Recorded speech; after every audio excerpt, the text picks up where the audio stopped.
আছে, কালকে থাকবে। হরে কৃষ্ণ।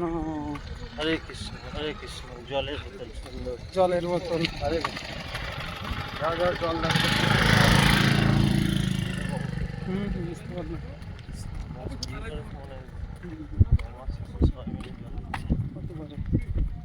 যাই হোক, এখন আমরা ওই মায়াংমারির ঘাট পার হয়ে এই সুন্দর একটা মনোরম দৃশ্য, আর আমাদের সাথে একজন খুব প্রিয় একজন ভক্ত রয়েছে, এনার নামই হচ্ছে কি প্রাণ প্রিয়। দারুণ। আর এই পরিবেশটাও সুন্দর, একদম বলে না যে গ্রাম্য পরিবেশ। ঠিক তোমার ছবি দেখো। জলঙ্গি ঘাটের জলঙ্গ নদীর পার দিয়ে আমরা সকলে এখন হাঁটছি। হ্যাঁ, তো নদীটা দেখানোর চেষ্টা করব, এইভাবে হবে না। যাই হোক, দুঃখিত, এ পর্যন্ত থাক।